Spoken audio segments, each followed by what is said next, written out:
हैं जो कि एमसीक्यू करके करेक्ट ऑप्शन करके वो ना चले जाते हैं, ठीक है। तो ये सही तरीका नहीं होता। क्वेश्चन से क्वेश्चन निकालना सीखो, एमसीक्यू से एमसीक्यू कैसे बनता है वो करना सीखो। ये नहीं होता कि अभी आपने क्वेश्चन देखा, ठीक है, what is the currency of Japan, तो आपको लगा भाई क्वेश्चन नंबर ये तो ऑप्शन नंबर ये तो बी है, मैंने बी कर लिया, मुझे तो सब आ रहा है। ऐसे नहीं होता, ठीक है। क्वेश्चन से क्वेश्चन कैसे निकालते हैं वो मैं आपको बताती हूँ।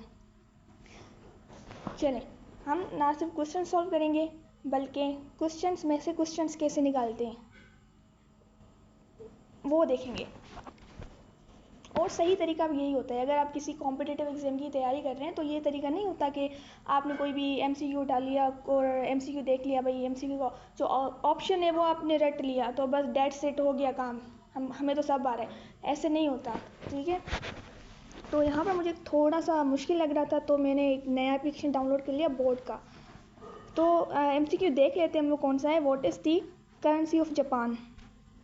तो मुझे पता है आपको ये आ रहा है, मुझे पता है कि आपको आ रहा है कि आपको दूसरे कंट्रीज़ के भी नाम आ रहे हैं, उनकी करेंसीज़ के नाम आ रहे हैं आपको। चलें,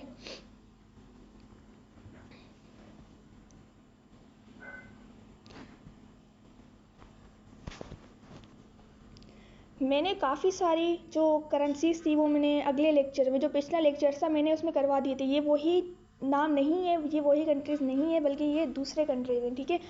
तो अगर हम यूएसए का देखते हैं, यूएसए की करेंसी है डॉलर।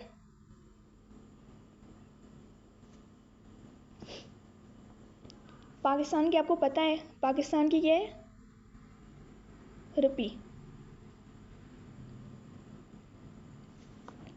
इंडिया की क्या है, रुपी। मुझे पता है आपको ये आ रहे हैं, आई नो आपको ये आ रहे हैं, आप बहुत ही इंटेलिजेंट हो, लेकिन कुछ ऐसे लोग तो होंगे जिनको नहीं आ रहे होंगे, है ना। China yuan, UK pound sterling,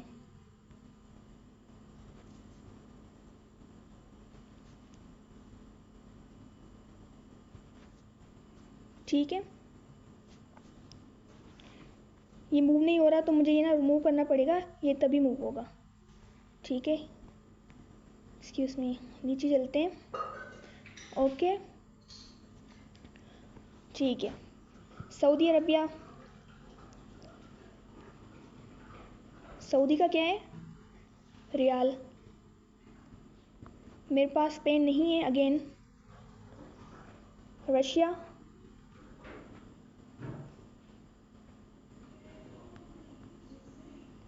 rebel.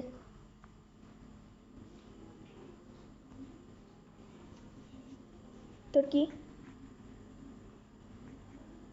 ये आपका आ गया टर्की, टर्की क्या, lira,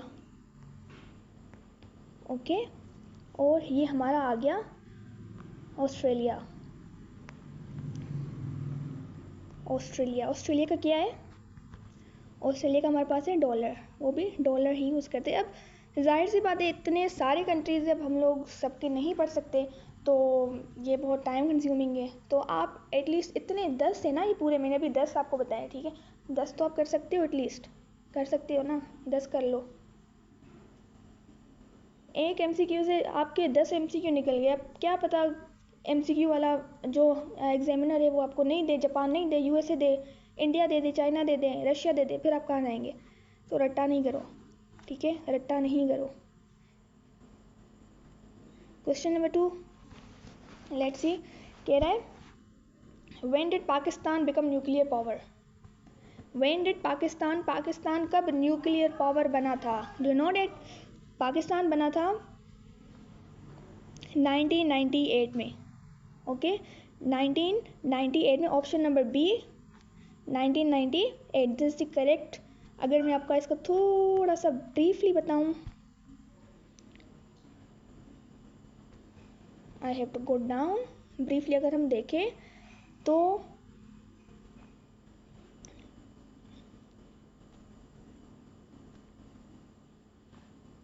Okay, let me just change the paint color because I like red one. तो पाकिस्तान जो था ना, पाकिस्तान 1998 में क्या बना था? न्यूक्लियर पावर बना था। इसने अपनी जो फर्स्ट टेस्ट थी ना वो कंडक्ट की थी 28 मई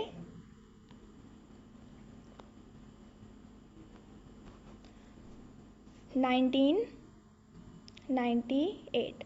क्वेश्चन आता है कहाँ पर की थी? बलूचिस्तान में की थी। कहाँ पर की थी? बलूचिस्तान में की थी। और जो वहाँ पर डिस्ट्रिक्ट था और उसका नाम क्या था? चागी इसको नाम देते हैं और इस मिशन को बोलते हैं चागी 1। इस मिशन को नाम देते हैं चागी 1। ठीक है, ये जब टेस्ट हो गई थी ना, ये जब ऑपरेशन हो गया था और अल्हम्दुलिल्लाह ये सक्सेसफुल भी हो गया था, तो इस डे को जो नाम देते हैं ना, इस डे को नाम देते हैं, मैं इधर लिख रही हूँ, इट्स वाई योमे तकबीर। योमे तकबीर इसको जो है ना वो नाम देते हैं, जिस दिन ये सक्सेसफुल हुआ था उस दिन को नाम देते हैं योमे तकबीर। दिस डे इज कॉल्ड योमे तकबीर। सही है? ओके, आगे हम अगर मैं आपको थोड़ा सा इसके बारे में बताऊं,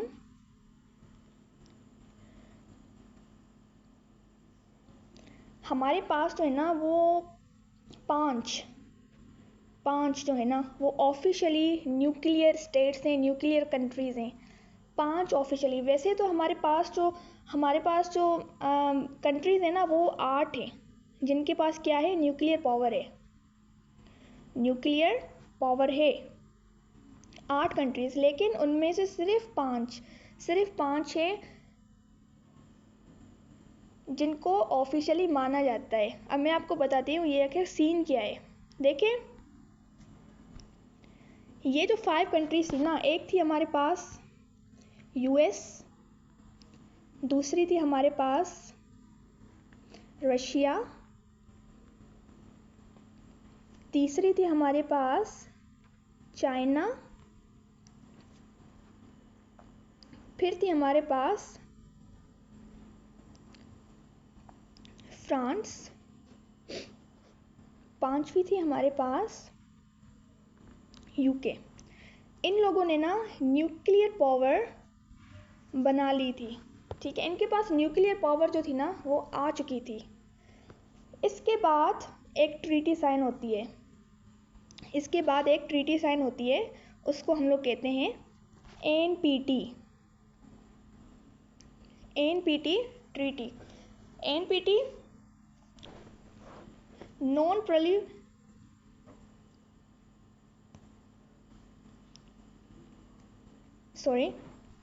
तो एनपीटी बेसिकली है नॉन प्रोलिफरेशन ट्रीटी। ठीक है, मतलब कि अब से जो है ना न्यूक्लियर पावर नहीं बनेंगे, न्यूक्लियर पावर कोई भी नहीं बनाएगा। इसके बेसिकली रीजंस थे। एक तो ये था कि भाई जो न्यूक्लियर पावर्स है ना, हमारे न्यूक्लियर जो वेपन्स है ना वो नहीं बनेगी। दूसरी, जिनके पास बन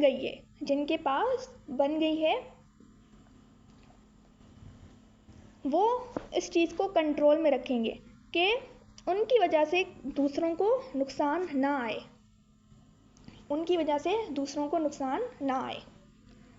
डेट वॉज द ट्रीटी। अब हमारे पास एक कंट्री था साउथ कोरिया। चलिए पहले मैं आपको बताती हूँ कि वो कौन से कंट्री थे जिनके पास न्यूक्लियर पावर है लेकिन उन्होंने वो इस ट्रीटी को नहीं मानते। एक हमारे पास पाकिस्तान, एक हमारे पास इंडिया और एक हमारे पास नॉर्थ कोरिया। बेसिकली इसने ट्रीटी साइन की थी लेकिन फिर ये 2003 में जस्ट इसने विड्रॉ कर लिया था, ठीक है। इसने ट्रीटी साइन की थी लेकिन इसने विड्रॉ कर लिया था। अब जिस दिन इंडिया ने अपना टेस्ट किया, जिस मंथ इंडिया ने टेस्ट किया, तो उसके रिस्पॉन्स में पाकिस्तान ने भी किया। ओके, आई थिंक इतना काफ़ी है इसके बारे में कि कौन कौन सी, हमने ये देखी कि कौन कौन सी पावर्स थी, एनपीटी क्या है और कौन कौन सी पावर्स थी हमारे पास, कौन कौन सी कंट्रीज़ थी जिनके पास ये पावर्स थी, ऑफिशियल में कौन आ रहा है और जो ऑफिशियल नहीं है उनमें कौन आ रहे हैं हमारे पास। ठीक है, चलिए नेक्स्ट क्वेश्चन करते हैं।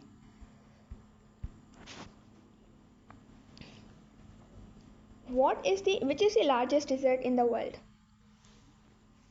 हमें लगता है कि लार्जेस्ट डिजर्ट जो है वो सहारा है, लेकिन मुझे भी लगता था पहले कि इट्स सहारा डिजर्ट, बट मैंने आज थोड़ी रिसर्च वगैरह की तो मुझे पता चला कि सहारा नहीं है, इट्स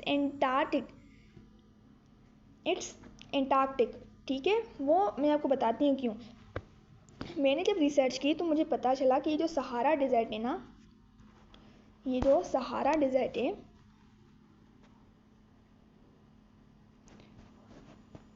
ये बिल्कुल है लार्जेस्ट है, लेकिन हॉटेस्ट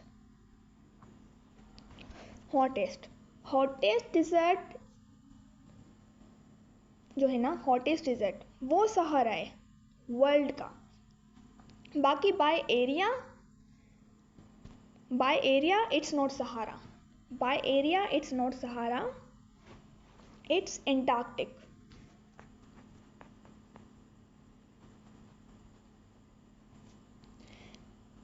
इसका जो एरिया था ना एंटार्क्टिक का,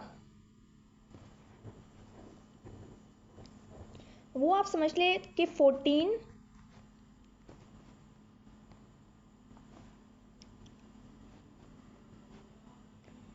मिलियन स्क्वायर किलोमीटर।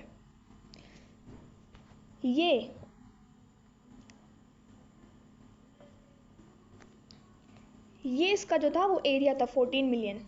ठीक है, अब मैं आपको सहारा का अगर बताऊं,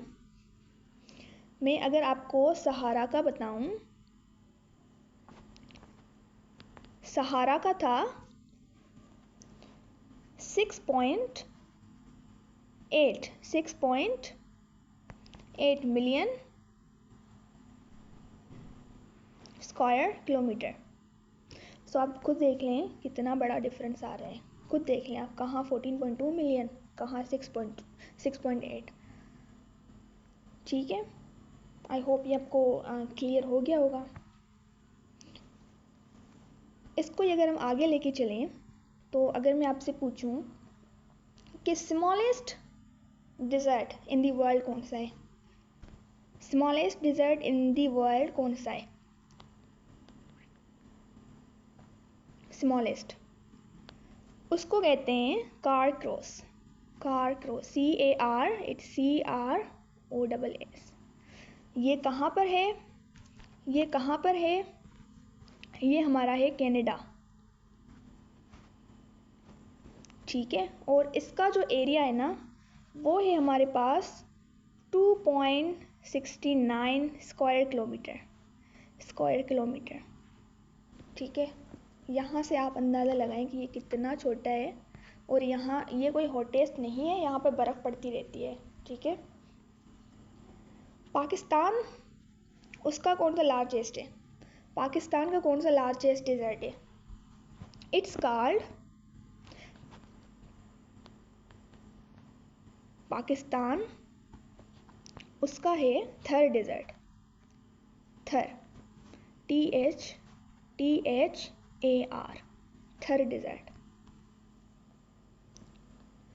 और अगर मैं यही पूछूं कि इसका स्मॉलेस्ट कौन सा है, देखिए ऐसे ही क्वेश्चंस होते हैं, ऐसे ही क्वेश्चन करने का तरीका होता है। ठीक है, अब क्वेश्चन वो तो आसान था कि विच इज़ ये लार्जेस्ट डिज़र्ट। ठीक है, आप आराम से कर लेते हैं, जो भी आपको पता हो, है ना, कर लेते ना आप, सहारा कर लेते, या फिर एंटार्क्टिक कर लेते, ठीक है, करके चले जाते, डेट्स इट। यही तरीका होता है कि भाई अगर स्मॉलेस्ट है तो फिर लार्जेस्ट भी तो होगा, अगर लार्जेस्ट है तो हमारे कंट्री का भी तो कोई होगा, है ना। ओके, चल रही है ना वीडियो। ओके, सो पाकिस्तान का जो लार्जेस्ट है ना वो थर है। बाकी इसका अगर हम स्मॉलेस्ट देख लें, स्मॉलेस्ट उसको कहते हैं काटपना। ये डिजर्ट है काटपना डिजर्ट, ये बेसिकली स्कार्दू में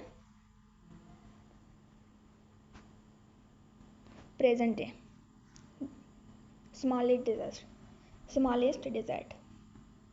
ओके, और ये कोल्ड है, it's not hot, it's cold. आप यहाँ भी अंदाज़ा लगा सकते होंगे, ठीक है, इट्स कोल्ड वन। ओके, चलें, आई थिंक इतना काफ़ी था। क्वेश्चंस निकालने को बहुत से क्वेश्चंस है, बहुत सारे क्वेश्चंस है, लेकिन वही बात है कि कितना करेंगे हम लोग। लाइक ये तो वीडियो है ना, आप कर सकते हो ना, आप तो अपने घर में वो कर सकते हो। चले नेक्स्ट क्वेश्चन चलते हैं। क्वेश्चन 3 हो गया ना, अब क्वेश्चन 4 है, where is the Statue of Liberty located. Statue of Liberty basically एक ये गिफ्ट था, जो कि मैं आपको इसका थोड़ा सा ब्रीफ बताती हूँ। ये एक स्टैचू ऑफ लिबर्टी है ना, वो फ्रांस ने गिफ्ट किया था। फ्रांस ने गिफ्ट किया था किसको, यूएस को। कब किया था, 1886 में। क्वेश्चन इज क्यों किया था, यहाँ हम जाते ही नहीं हैं। क्वेश्चन कितना आसान था, क्वेश्चन कितना आसान था कि where is Statue of Liberty located, कहाँ पर है। कर लेते हम लोग, न्यूयॉर्क, आराम से कर लेते। क्वेश्चन करने का तरीका सीखें। क्यों किया था, इसलिए किया था, फ्रांस ने बेसिकली जो अमेरिकन की इंडिपेंडेंस थी ना, उसको अमेरिकन इंडिपेंडेंस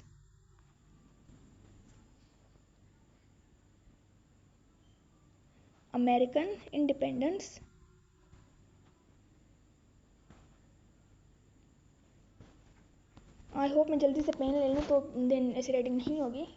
अमेरिकन इंडिपेंडेंस कितने साल, 100 साल ये पूरे कर लिए थे। एक वजह ये भी थी, इसलिए भी दिया था। और जो फ्रांस और यूएस की जो फ्रेंडशिप थी ना, फ्रांस और यूएस की जो फ्रेंडशिप थी ना, ये इसके लिए भी दिया गया था, ठीक है। ओके,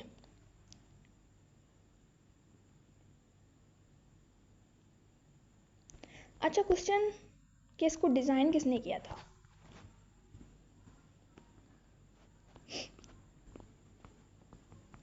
डिज़ाइन किसने किया था, डिज़ाइन किया था फ्रेडरिक, इट्स EDERIC, बार्थोल्डी।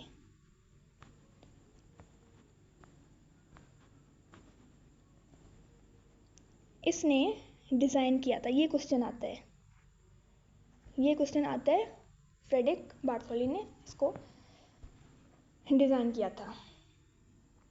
और बिल्ड किसकी हेल्प से किया गया था, जो बिल्ड था ना, किसकी हेल्प से ये बिल्ड किया गया था, उसका नाम था गुस्तावे आइफल, GUSTAVE और आइफल। ये वही है जिसके नाम पर टावर है पेरिस में, ठीक है, आइफल, गुस्तावे आइफल, ठीक है। ये वही है जिसने आइफल टावर को भी डिज़ाइन और बिल्ड किया था। इसकी जो स्टोरी है ना, वो भी थोड़ी सी इंटरेस्टिंग है। बेसिकली ये भी क्वेश्चंस में आते हैं कि ये क्यों किया था और कब किया था। इसने जो था ना, ये बिल्ड किया था ये आईफिल टावर की मैं बात कर रही हूँ, ठीक है। आईफिल टावर इसकी बात मैं नहीं कर रही हूँ, मैं आईफिल टॉवर की बात कर रही हूँ कि 1887 में बेसिकली ये बनाया गया था। और इंटरेस्टिंग सी एक बात है, 1889 लिखा नहीं जा रहा, लिख नहीं रहा, ठीक है। इंटरेस्टिंग सी एक बात मैं आपको बताती हूँ कि जब ये बना था ना तो ये बहुत ही लोगों को अगली लगता था, बहुत ही लाइक लोग कहते थे ये क्या बनाया है, बकवास चीज़ बनाई है। तो आज देखिए वही चीज़ आइडेंटिटी बन गई है, आज वही चीज़ जो है वो आइडेंटिटी बन गई है। सो यू कैन इमेजिन कि पहले लोग क्या बोलते हैं और बाद में वही चीज़ जो है वो उस चीज़ की पहचान बन गई, एक खूबसूरत चीज़ बन गई। सो ये बेसिकली इसलिए बनाया गया था क्योंकि फ्रेंच रिवॉल्यूशन ये खुद में एक टॉपिक है, French NCH French revolution. French revolution इसको 100 ईयर्स पूरे हो गए थे, ये बस उसी की वजह से पेरिस वर्ल्ड फेयर भी इसको बोलते हैं, to celebrate 100 years of French revolution. First people thought that it's ugly, now it is identity. ठीक है, तो आई थिंक इतना काफ़ी है। क्वेश्चन कितना सिंपल था और हम लोगों ने कितनी सारी इसमें से नॉलेज निकाल ली, कितनी सारी हम लोग को नॉलेज मिल गई।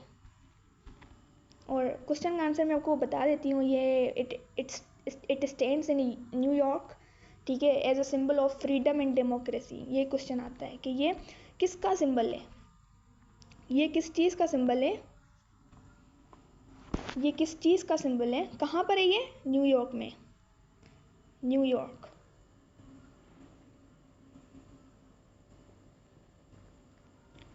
किस चीज़ का सिंबल है, सिंबल ऑफ फ्रीडम। क्वेश्चन आता है ये किसका सिंबल है, फ्रीडम एंड डेमोक्रेसी।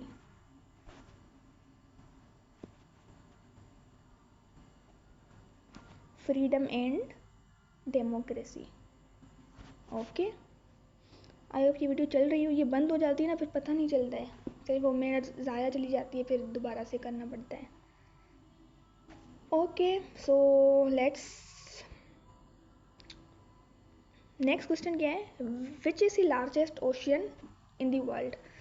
पता है मुझे पता है, आपको पता है कौन सा है, उसके बाद कौन सा है, उसके बाद कौन सा है, मुझे पता है, लेकिन हम ये नहीं पढ़ेंगे ना, हम इसमें से क्वेश्चंस निकालेंगे। मैं आपको बताऊंगी कैसे क्वेश्चन निकालेंगे और कौन से क्वेश्चन निकालेंगे। मुझे पता है ये इतना इजी क्वेश्चन है, पैसिफिक ओशियन, मुझे पता है कि आपको पता है, लेकिन हम ये पढ़ेंगे ही नहीं। ओके, कुछ ओशियंस के बारे में पढ़ लेते हैं। ओशियंस बेसिकली हमारे वर्ल्ड में ना 5 ओशियंस है हमारे पास। कितने, ये भाग जाती है यार, एक तो 5 ओशियंस है हमारे पास, ठीक है। इसको लोग ट्रिक से याद करते हैं, ट्रिक बताते हैं वो, मैंने भी सुना था लेकिन मुझे तो पहले से याद थे, तो मैं ये अप्लाई नहीं करती हूँ, मुझे पहले से पता है ये कौन सा, बचपन से पढ़ते आ रहे हैं। पी से हमारा आता है पैसिफिक, पैसिफिक ये हमारा लार्जेस्ट बिगेस्ट ओशियन हमारा इन द वर्ल्ड। फिर आता है हमारा एटलांटिक ओशियन, एटलांटिक ओशियन ये फर्स्ट पे आता है, ये सेकेंड लार्जेस्ट। थर्ड पे हमारा आता है, ए से एटलांटिक, पी से पैसिफिक, और आई से जो हमारा है वो इंडियन, आई से हमारा क्या, इंडियन ओशियन। एस से बेसिकली होता है साउदर्न ओशियन, जिसको एंटार्क्टिक ओशियन भी बोलते हैं।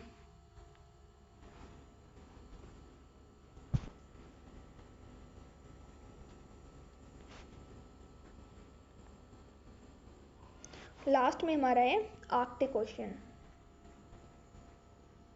Arctic ocean. ये हमारे 5 ओशियंस, ये हमारे 5 ओशियंस, ठीक हो गया, चलेंगे, हमें पता है हमें कुछ ऐसा बताओ जो नहीं पता। अब यहाँ पर जो इंटेलिजेंट बच्चे होंगे, मुझे पता है उनको पता है, अब जिनको नहीं आ रहा उनसे थोड़ी बात कर लेते हैं। तो मैंने जैसे बताया स्मॉलेस्ट ओशन जो है, एक तो ये आता है कि स्मॉलेस्ट वन कौन सा है, लार्जेस्ट बिगेस्ट कौन सा है, वो पैसिफिक हो गया हमारा, ठीक है। अच्छा, warmest warmest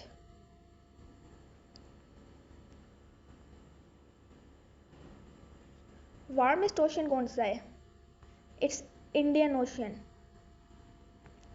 it's Indian ocean. Busiest busiest ocean कौन सा है, जहाँ पर ज़्यादा से ज़्यादा ट्रेडिंग वगैरह होती है, ट्रैफिक होती है जहाँ पर बोट्स की, शिप्स की, उसको बिजिएस्ट किसको कहा जाता है, एटलांटिक ओशियन, ठीक है, Atlantic ocean. Deepest part of Pacific ocean, deepest part of Pacific ocean, ये क्वेश्चन बहुत बार आया है, किसका, पैसिफिक ओशियन का, पैसिफिक ओशियन का। I am sorry for my writing, Mariana trench बोलते हैं उसको, मरियाना ट्रेंच। ये क्वेश्चन बहुत बार आया है, deepest part of Pacific ocean,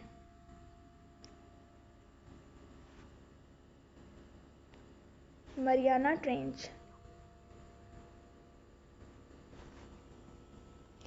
smallest sea कौन सा है हमारा, अगर मैं आपसे पूछूं स्मॉलेस्ट सी कौन सा है हमारा,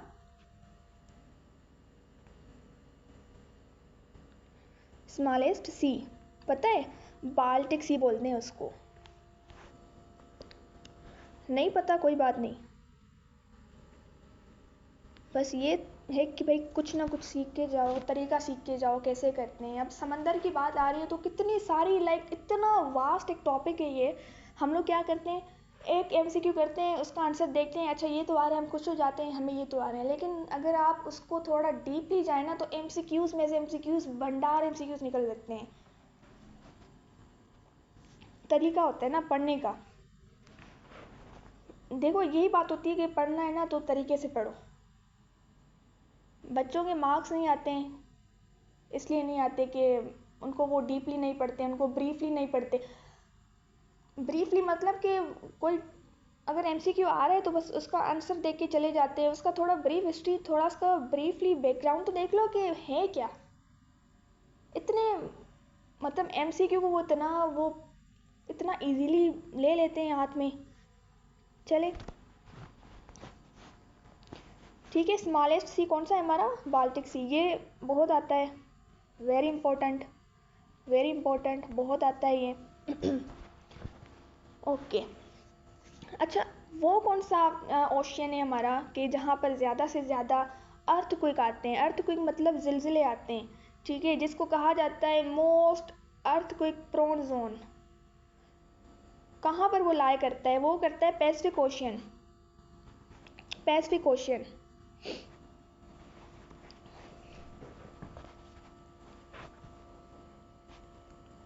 मोस्ट अर्थक्वेक,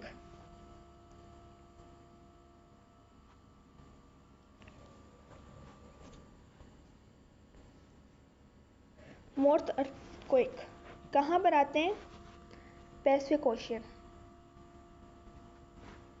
पैसिफिक ओशियन। मतलब ऐसा समझ लें आप, वहाँ पर ना 90% 90%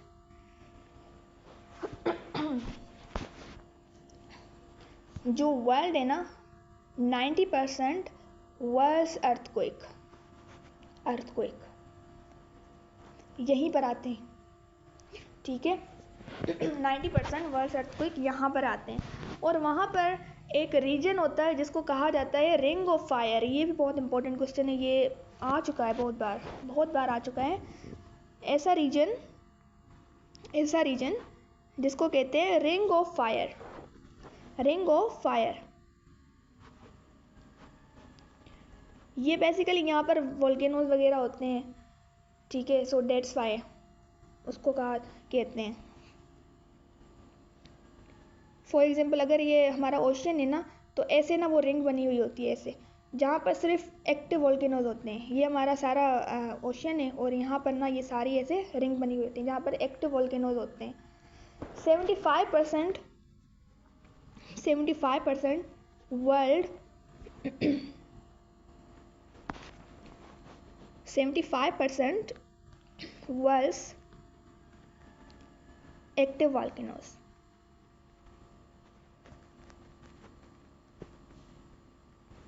ठीक है,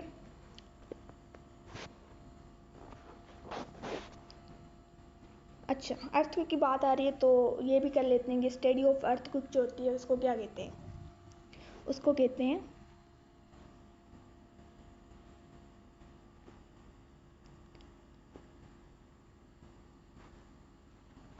साइस्मोलॉजी। उसको कहते हैं साइस्मोलॉजी, द स्टडी ऑफ अर्थक्वेक, इसको कहते हैं साइस्मोलॉजी। ठीक है।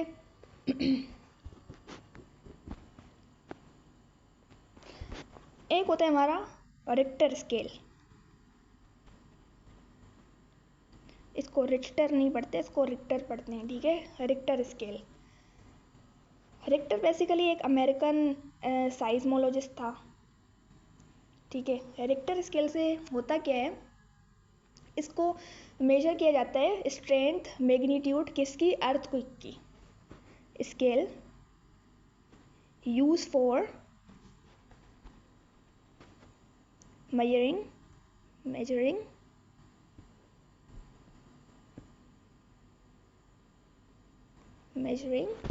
strength या फिर मैग्नीट्यूड किसकी? अर्थक्वेक की। ठीक है, ओके। अगर हम इन्हीं में से ही कुछ क्वेश्चंस ले लें, क्योंकि देखिए टॉपिक कितना वास्ट है, मैं आपको सिर्फ एक तरीका बता रही हूँ कि आप क्वेश्चंस कैसे निकाल सकते हैं। अगर मैं आपको बोलूँ कि जो बरमूदा ट्रायंगल है, फेमिलियर है ना आप इसके साथ? बरमूदा ट्रायंगल नहीं है तो फिर हो जाएंगे। बरमूदा ट्रायंगल वो कहाँ पर है? ये भी क्वेश्चन आता है बहुत बार। बरमूदा ट्रायंगल कहाँ पर लोकेटेड है? ये बेसिकली अगर मैं इसका थोड़ा सा इन्फो दे दूँ, थोड़ा सा इसको मैं आपको बता दूँ जिनको नहीं पता, कि ये कहते हैं कि ये एक ना ऐसा रीजन है, एक ट्रायंगल शेप का ना एक ऐसा रीजन है जहाँ पर बहुत सी लाइक मैग्नेटिक फील्ड है। जो भी शिप्स जाती हैं और जो भी इनके ऊपर से एरोप्लेन वगैरह गुजरते हैं ना, ये इसको खींच लेता है अंदर। तो यहाँ पर बहुत सी बातें होती है। यहाँ पर कोई भूत है, कोई वो दज्जाल बैठा हुआ है। साइंस क्या कहती है? साइंस ये कहती है यहाँ पर इतनी वो सॉलिड जो प्रूफ है ना कि भाई हाँ यही चीज़ है, वो तो स्टिल नहीं हुई है। लेकिन साइंस अब ये कह रही है या तो यहाँ पर बहुत ही स्ट्रॉन्ग मैग्नेटिक फील्ड है जो कि शिप्स जा रही हैं और वो शिप्स को अपने अंदर ले रहा है। ठीक है, या तो फिर जो इंसान है ना उनकी खुद की गलती है, या तो फिर यहाँ की जो वेदर है ना वो अच्छी नहीं है। सो इनकी वजह से यहाँ पर जो भी शिप्स जा रही हैं वो वापस नहीं आ रही। तो ये कहाँ पर है? ये बेसिकली हमारा है एटलांटिक ओशन में। ये हमारा है एटलांटिक ओशन में।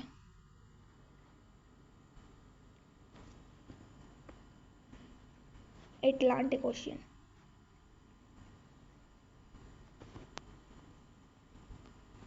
ठीक है, एटलांटिक ओशन में। उसके बाद में आइलैंड ऑफ फिजी, ये भी क्वेश्चन आता है।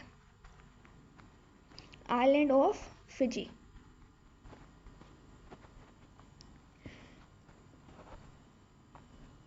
Island of Fiji is in, कहाँ पर है? ये लोकेटेड है हमारा पैसिफिक। बेसिकली कहा जाता है ये जो फिजी है ना ये एक कंट्री है। ठीक है, ये कंट्री है जो कि 3 आइलैंड से बना हुआ है। 300 आइलैंड से बना हुआ है। ये कंट्री है ठीक है, और इस कंट्री का कैपिटल था सुआ, दिस वन। ये कंट्री है जो कि 300 आइलैंड से बना हुआ है और इसका एक कैपिटल भी है, और ये कहाँ पर है? पैसिफिक ओशन, इस साइड पर ही है। अगर हम कुछ और देख लें, ये जो हमारा एटलांटिक ओशन है,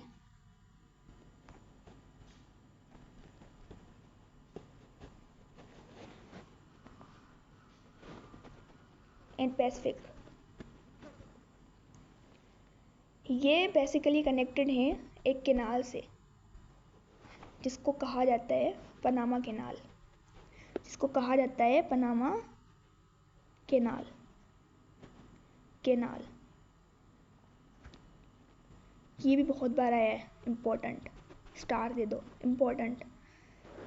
पनामा कैनाल, कैनाल बेसिकली एक मैन मेड वे वो खुद बनाते हैं पानी के ज़रिए। फॉर एग्जांपल अगर यहाँ पर ना इतने सारे माउंटेन्स हैं, ठीक है, अब एक शिप को यहाँ से यहाँ पर जाना है, तो अब ये ऐसा तो नहीं जाएगा ना, तो ये क्या करते हैं, ये हाथ से इनके बीच में से वो रास्ता बनाते हैं। सो इसको बेसिकली कहते हैं this is a canal, Panama canal. ये कहाँ पर है? एटलांटिक और पैसिफिक, ये इनको जो ना वो पनामा कैनाल कनेक्ट करती है। और हमारा जो यूके है ना, यूके और US, they are separated by this canal, Panama canal. UK और यूएस ये पनामा कैनाल से सेपरेटेड है, इनको सेपरेट करता है वो है पनामा कैनाल, ठीक है। सुएज कैनाल बहुत इम्पोर्टेंट।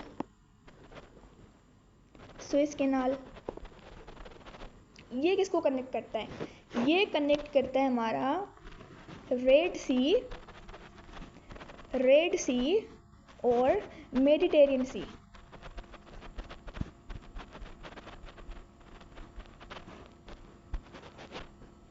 मेडिटेरियन सी, ठीक है। सुएज कैनाल किसको करता है? रेड सी और मेडिटेरियन सी। रेड सी है कहाँ पर? ये क्वेश्चन भी आता है, रेड सी है कहाँ पर? ये हमारा अफ्रीका एंड एशिया, इधर है, इनके between. Okay, red sea is in between Asia and Africa, and Mediterranean sea वो यूरोप, अफ्रीका एंड एशिया। चलें, आई थिंक इतने काफ़ी थे क्वेश्चंस, है ना। सो देखें क्वेश्चन में से कितने सारे क्वेश्चन आ गए, कितने सारे हम लोगों ने क्वेश्चन कर लिए। क्वेश्चन क्या था हमारा? क्वेश्चन क्या था हमारा? क्वेश्चन हमारा ये था, क्वेश्चन क्या था हमारा? क्वेश्चन हमारा था which is the largest ocean on the world. एक क्वेश्चन में कितने क्वेश्चंस कर लिए हम लोग? Okay, question number 6, which of the following is land locked country? Answer पता है? मुझे पता है, आपको पता है, Nepal, right. Land locked country मैं आपको बता दूं अगर किसी को नहीं पता हो, land locked country, land locked country नाम से मतलब पता चल रहा है, लैंड लॉक, जो ज़मीन से लॉक हुआ, ठीक है। लाइक जिसके आसपास, लाइक अगर ये कंट्री है ना, तो इस कंट्री से कोई भी समंदर कनेक्ट ना हो रहा हो, ठीक है, मतलब वो ज़मीन ने उसको बिल्कुल लॉक किया है। This is called land lock country. So Nepal हमारा लैंड लॉक कंट्री था। अब टोटल कितने लैंड लॉक कंट्रीज हमारे? टोटल हमारे हैं 44। टोटल कितने? 44। ये हमारे लैंड लॉक कंट्रीज हैं। एशिया के जो टोटल कंट्रीज हैं ना, अगर मैं यहाँ पर एक छोटू सी टेबल बना दूँ ऐसे, एशिया, पेन का कलर थोड़ा डार्क हो जाए, Asia, Africa, north America, south America, Australia, sorry Antarctica और फिर हमारा ऑस्ट्रेलिया। ठीक है, एंटार्क्टिका और फिर हमारा यहाँ पर हो गया ऑस्ट्रेलिया। जो एशिया के टोटल कंट्रीज है ना, टोटल कंट्रीज टोटल वो है 49। लैंडलॉक कितने ओनली 12। ये आपको सर्च कर लेना कौन कौन से लैंडलॉक हैं, क्योंकि फिर वरना वीडियो लॉन्ग हो जाती है। 54 टोटल है, 16 हमारे जो हैं लैंडलॉक कंट्रीज, 44 टोटल है यहाँ पर। और अच्छा, आई जस्ट मिस यूरोप, मैंने यूरोप नहीं लिखा हुआ, मैंने यूरोप यार मैं, अच्छा कोई बात नहीं, फिर से लिख लेते हैं, सो सॉरी। चलो मैं ऐसे बता देती हूँ, एशिया के जो टोटल है ना वो है 49, लैंडलॉक कितने 12, अफ्रीका के 54, लैंडलॉक कितने 16, जो यूरोप है उसके 44 और जो लैंडलॉक है 16, जो नॉर्थ अमेरिका है, नॉर्थ अमेरिका उसके टोटल 26 हैं, नॉर्थ अमेरिका के टोटल 26 हैं, 26, और जो लैंडलॉक है उसके कोई भी नहीं है। ओके इधर ही साउथ अमेरिका इसके टोटल है हमारे पास 12, लैंडलॉक ओनली 2। ऑस्ट्रेलिया आ गया हमारा, ऑस्ट्रेलिया खुद कॉन्टिनेंट भी है, ओके, और खुद कंट्री भी है। ठीक है, क्वेश्चन आता है कि ऐसा कौन सा कॉन्टिनेंट है जो कि खुद में वो कंट्री भी है और खुद में ही कॉन्टिनेंट है, तो वो ऑस्ट्रेलिया है। और इसके ऑब्वियसली 0, कोई भी लैंडलॉक कंट्रीज नहीं है। ठीक है, बाकी इसमें जो कंट्रीज आते हैं ना वो 16 आते हैं। ऑस्ट्रेलिया कॉन्टिनेंट के, इसको पहले ओशियाना बोलते थे, इसके 16 कंट्रीज हैं। ठीक है, लैंडलॉक 0, बाकी एंटार्क्टिका उसके तो इधर 0 क्योंकि ना इसमें कोई कंट्री है, ना इसमें कोई रहता है, और ना ये खुद लैंडलॉक्ड है। ठीक है,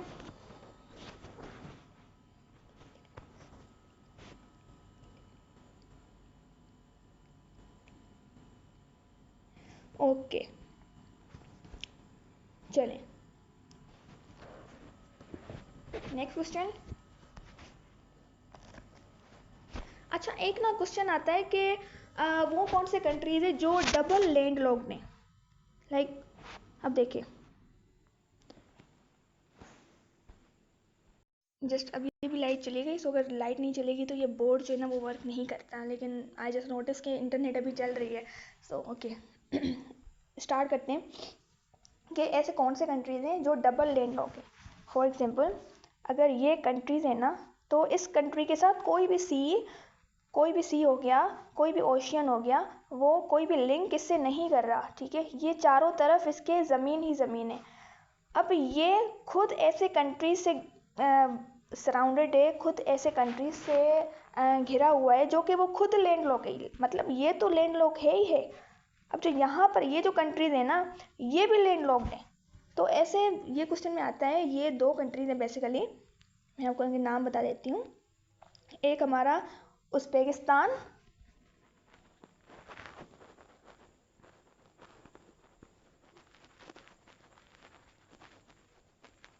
एक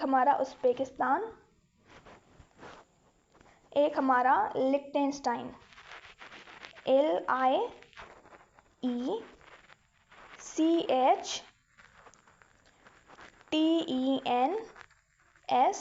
मैं आगे यहाँ कर रही हूँ, नाम बहुत बड़ा है, सो इनको प्रोनाउंस करने में भी थोड़ा मसला होता है। सो इसको प्रोनाउंस करते हैं लिechtenstein। ओके चलें, ठीक है, तो ये इम्पोर्टेंट क्वेश्चन है जो आता है। चलिए, वीडियो लंबी हो रही है, सो मैं जस्ट आपको बताना जा रही थी कि ऐसे MCQ सॉल्व करते हैं। क्वेश्चन कितना इजी था ना, which of the following is landlocked country. अच्छा, मुझे तो पता है इसका आंसर नेपाल है, दूसरे पता थे आपको? नहीं पता थे? सो ऐसे एमसीक्यू सॉल्व करते हैं, ऐसे पढ़ने का तरीका होता है, भागा नहीं करो। ओके, क्वेश्चन नंबर 7 करते हैं, इनको जल्दी जल्दी से हम लोग वाइंड अप करते हैं, ठीक है? Okay, which day is the shortest day of the year in the northern hemisphere? Shortest day, अच्छा कुछ ऐसा होता है कि एक शॉर्टेस्ट डे होता है और लॉन्गेस्ट नाइट होती है, तो वो हमारा बेसिकली 22 दिसंबर होता है। कुछ लोग 21 दिसंबर ये भी ऑप्शन दे देते। सो 21 मैं आपको बताती हूँ, रुको, 21 या 22 दिसंबर, दिसंबर सही है। इसमें हमारा shortest day and longest night होती है। शॉर्टेस्ट डे, दिन बहुत छोटा होता है, और लॉन्गेस्ट नाइट होती है।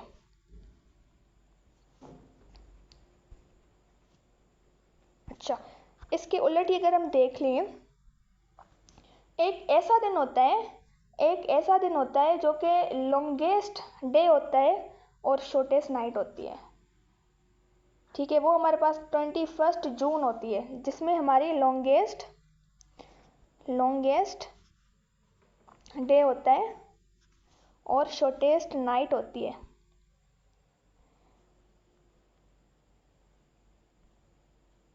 क्या मैं इसको थोड़ा सा ऐसे कर सकती हूँ? हाँ, आप सही है ना? इसमें शॉर्टेस्ट, लॉन्गेस्ट डे और शॉर्टेस्ट नाइट, शॉर्टेस्ट नाइट होती है। वो कौन सा होता है हमारा? 21 जून, सही है। सो यही बस, यही था। एमसीक्यू बहुत से निकल सकते थे, लेकिन टाइम नहीं है इतना हमारे पास, सही है। Okay, question number 8 is what is, okay, where is the Taj Mahal located? Taj Mahal कहाँ है? आपको पता है, मुझे भी पता है, आगरा में। लेकिन कुछ चीज़ें देख लेते हैं इससे रिलेटेड। ताजमहल, अच्छा मैं आपसे पूछती हूँ कि ताजमहल है तो आगरा में, आई नो डेट, पर लेकिन कौन से बैंक ऑफ द रिवर पर ये बना हुआ है? So I have to change my pen colour. So Taj Mahal कहाँ पर है? ताजमहल हमारा, okay, Taj Mahal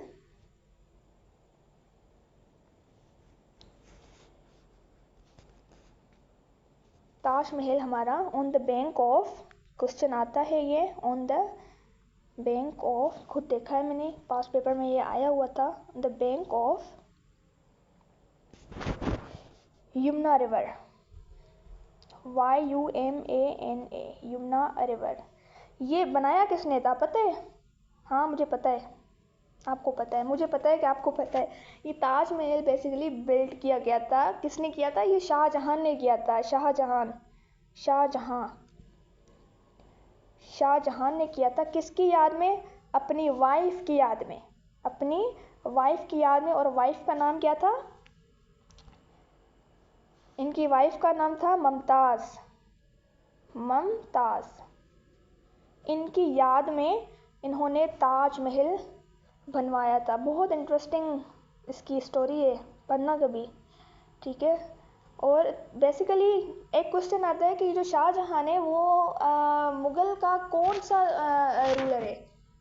so it's fifth ruler मुगलों का, ठीक है? पहला कौन सा है? फर्स्ट कौन सा है? पूछ लूँ मैं, फर्स्ट कौन सा है? फर्स्ट हमारा है बाबर, फर्स्ट हमारा है बाबर फर्स्ट रूलर। किनका? मुगल्स का। ये भी खुद में एक बहुत बड़ी हिस्ट्री है, सो ऊपर ऊपर से देख लेते हैं, कोई बात नहीं। दूसरा था हमारा Humayun, HUMYUN, Humayun. Third number पे था हमारा जहांगीर, ओके। थर्ड नंबर पे था हमारा अकबर, द ग्रेट अकबर जिसको बोला जाता है, ठीक है, द ग्रेट अकबर जिसको बोला जाता है। फर्स्ट पे था हमारा बाबर, सेकंड पे था हमारा हुमायूं एंड थर्ड पे था हमारा अकबर, फोर्थ पे था हमारा जहांगीर, फिफ्थ पे था हमारा शाहजहां,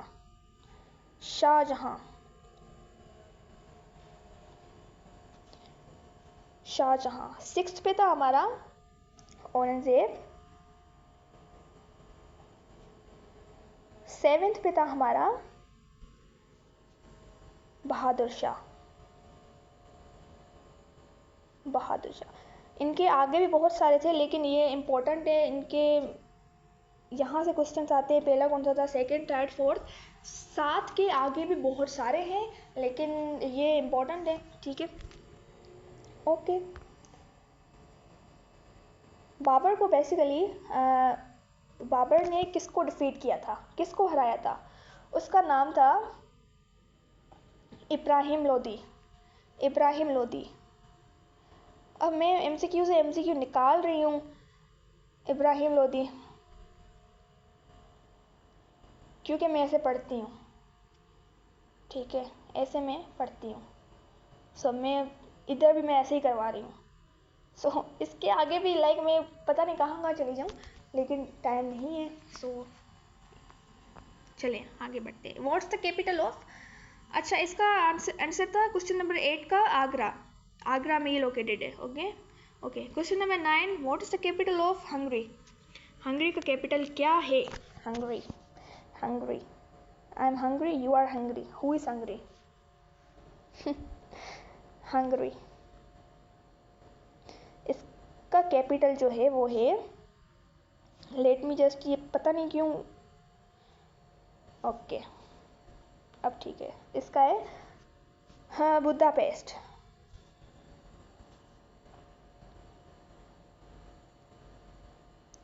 अगर मैं ऐसे ही आपको कुछ और भी करवा लूँ, अगर कुछ और भी कंट्रीज का करवा लूँ चलेगा? कुछ थोड़े से, बस थोड़े से, कल भी मैंने करवाए थे लेकिन वो कल दूसरे कंट्रीज से, आज मैं चलो आपको दूसरे कंट्रीज के करवा देती हूँ, ठीक है। अब देखिए अगर कल आपने नोट कर लिया होता, कल वो आपको अभी याद होते, आज से दूसरे पढ़ने, तो समझो 20 MCQs आप लोगों ने सॉल्व कर लिए। 20 MCQs, एक MCQ से आपने 20 MCQ सॉल्व कर लिए। अब ज़रूरी तो नहीं है ना कि ये जापान का ही दे दे, ये चाइना का ही दे दें, किसी का भी दे सकते हैं, सो प्रिपेयर आपको होना पड़ेगा। चलिए अगर मैं आपसे पूछ लूँ बांग्लादेश, इसका कैपिटल क्या है? क्या है इसका कैपिटल? इसका है ढाका, ठीक है। चलिए अगर मैं आपसे सवाल कर लूँ इजिप्ट का क्या है? इसका एक कायरो, क्या है इसका? कायरो। चलें जल्दी से कर लेते हैं अगर हम लोग। चलिए आप मुझे बताएं कि फिनलैंड का क्या है? फिनलैंड क्या है? हेलसिंकी।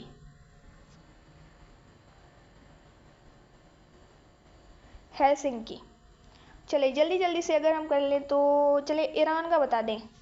ईरान का क्या है? ईरान का है तेहरान। ऐसे इटली का क्या है? रोम। इटली का क्या है? रोम। मैक्सिको का क्या है? अब मुझे रटने हुए हैं। Mexican city. Mexico city, okay चलें, मैक्सिको सिटी। चलिए बस इतनी ठीक है, इतना आगे नहीं बढ़ते हैं, अब वीडियो देखने को कितनी ज़्यादा लंबी हो गई है, ओके। नेक्स्ट क्वेश्चन है, एट व्हाट एज डिड हज़रत मोहम्मद सल्लल्लाहु अलैहि वसल्लम गो टू सीरिया विथ हज़रत अबू तालिब? जब हज़रत मोहम्मद मुस्तफ़ा सल्लल्लाहु अलैहि वसल्लम 12 साल के थे तो वो हज़रत अबू तालिब के साथ गए थे, क्योंकि वो वहाँ पर बिज़नेस वगैरह करते थे, उर्दू में इसको क्या बोलते हैं, तिजारत वगैरह करते थे। तो जो हज़रत अबू तालिब थे वो हज़रत मोहम्मद सल्लल्लाहु अलैहि वसल्लम को भी लेके गए थे जब वो 12 साल के थे। तो मैं आपको ना एक छोटी सी बात बताती हूँ, इसको बस और ज़्यादा लंबा नहीं करते हैं। सो जब वो जा रहे थे ना तो एक मोंक था क्रिश्चियन, ठीक है, उसका नाम था बहिरा।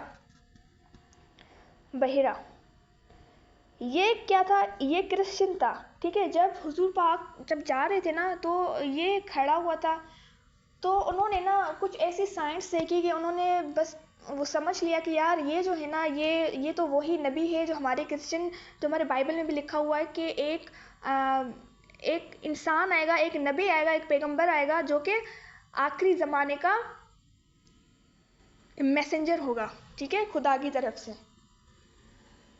तो ये फर्स्ट मोंक था क्रिश्चियन का जिन्होंने ये आइडेंटिफाई किया कि ये जो है ना ये कोई आम इंसान नहीं है, बल्कि ये तो वही नबी है जो कि हमारे बाइबल में भी इसका जिक्र है, लेकिन इसका जिक्र अहमद के नाम से है, अहमद के नाम, ठीक है। अहमद किसने नाम रखा था? अहमद उनकी वालदा ने नाम रखा था। तो मोहम्मद बहुत ज़्यादा मशहूर था। सो यही इसकी हिस्ट्री तो बहुत ज़्यादा है, लेकिन क्वेश्चन यही था कि वो कौन सा इंसान था जिसने फर्स्ट आइडेंटिफाई किया था कि ये कोई आम इंसान नहीं बल्कि ये पैगंबर सल्लल्लाहु अलैहि वसल्लम, वो है बहीरा, उसका नाम था। ठीक है, आज के लिए इतना ही। अल्लाह हाफिज़।